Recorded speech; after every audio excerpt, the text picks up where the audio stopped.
Pakistan international airlines का एक छोटा जहाज ग्वादर एयरपोर्ट पर टेक ऑफ के लिए बिल्कुल तैयार था।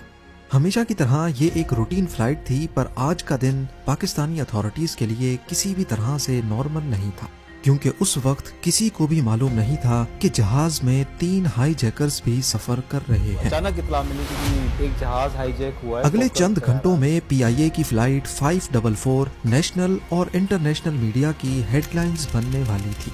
पाकिस्तान, जिसको सिर्फ 3 दिनों के बाद अपना पहला न्यूक्लियर टेस्ट करना था, उनके लिए ये PIA की फ्लाइट 544 अगले कई घंटों के लिए इंतहाई मुश्किल वक्त लेकर आई। इतना मुश्किल कि पाकिस्तान को मजबूरन इंडिया का फ्लैग लहराना पड़ गया। नाजरीन, ये 25 मई 1998 की शाम थी। पाकिस्तान इंटरनेशनल एयरलाइंस या फिर PIA की फ्लाइट 544 बलूचिस्तान के शहर तुर्बत से टेक ऑफ हुई और ग्वादर इंटरनेशनल एयरपोर्ट पर लैंड हुई।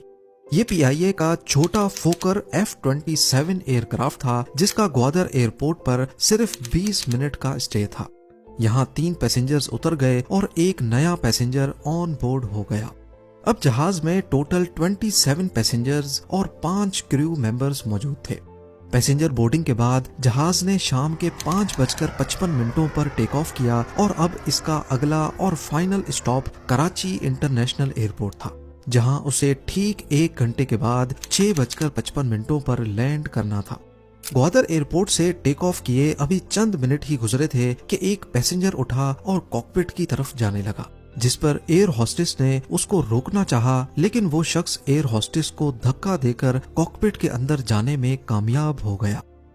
आपको यहाँ बताते चलें कि जिस वक्त PIA की फ्लाइट 544 में ये सब कुछ हो रहा था, उसके ठीक 3 दिनों के बाद 28 मई 1998 वाले दिन पाकिस्तान को अपना पहला न्यूक्लियर टेस्ट बलूचिस्तान प्रोविंस में छगाई डिस्ट्रिक्ट की पहाड़ियों पे करना था।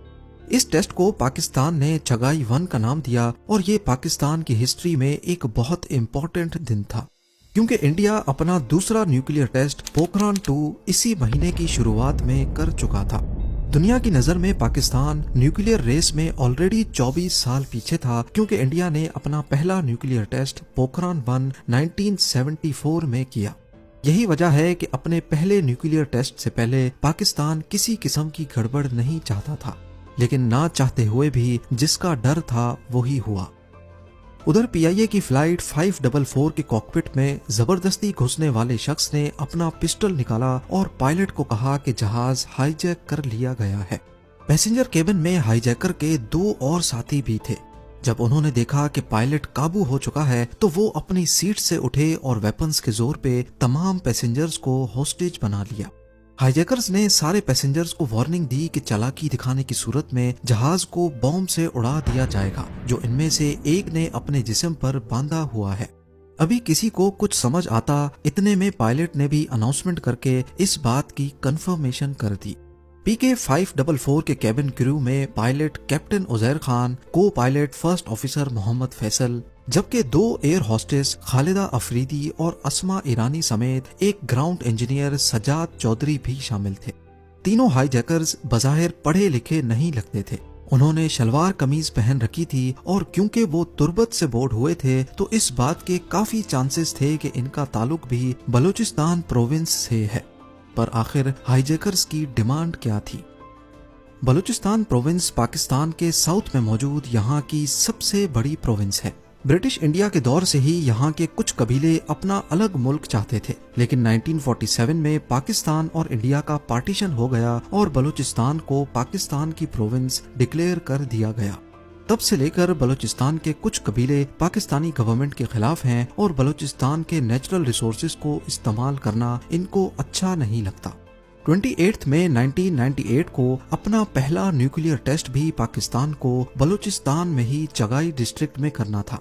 रिपोर्ट्स के मुताबिक यहाँ की लोकल पॉपुलेशन को खतरा था कि अगर न्यूक्लियर टेस्टिंग इस एरिया में हुई तो इनको इसके भयानक नतायज भुगतने पड़ेंगे। पर दूसरी तरफ पाकिस्तानी गवर्नमेंट का पॉइंट है कि यहाँ गिने चुने लोग रहते थे जिनको न्यूक्लियर टेस्टिंग से पहले ही दूसरे एरियाज में शिफ्ट कर दिया गया था। बस इसी कॉन्फ्लिक्ट को लेकर ये बात बलोच इंसर्जेंट्स को अच्छी नहीं लगी اور اپنی آواز اٹھانے کے لیے انہوں نے صرف 3 دن پہلے PIA کی فلائٹ 544 کو ہائی جیک کیا تھا۔ ادھر کاکپٹ میں موجود ہائی جیکر نے کیپٹن عزیر خان سے ڈیمانڈ کی کہ پلین کو کراچی کے بجائے سیدھا انڈیا کے کیپٹل نیو دہلی لے کر جائے۔ ہائی جیکرز نے یہ ڈیمانڈ کیوں کی تھی؟ ایسا مانا جاتا ہے کہ شاید ان کو انڈیا میں لینڈ کروا کر پوری دنیا کی اٹینشن اپنی طرف لانی تھی۔ ان کا خیال تھا کہ ہم پاکستانی گورنمنٹ کے خلاف ہیں تو شاید ہمیں انڈیا میں سافٹ کارنر مل جائے گا، کیونکہ ایسا ہی ایک واقعہ 5 سال پہلے 1993 میں ہو چکا تھا۔ انڈین ایئر لائنز کی فلائٹ 439 دہلی سے مدراس کی طرف جا رہی تھی جب اس کو ایک سکھ ٹرک ڈرائیور نے اکیلے ہائی جیک کیا اور جہاز کو پاکستان میں لاہور انٹرنیشنل ایئرپورٹ لے کر جانے کی ڈیمانڈ کی۔ پرمیشن نہ ملنے پر جہاز کو امرتسر میں ہی لینڈ کروایا گیا، جہاں ہائی جیکر نے میڈیا پر پریس کانفرنس کرنے کے بعد خود کو سرنڈر کر دیا۔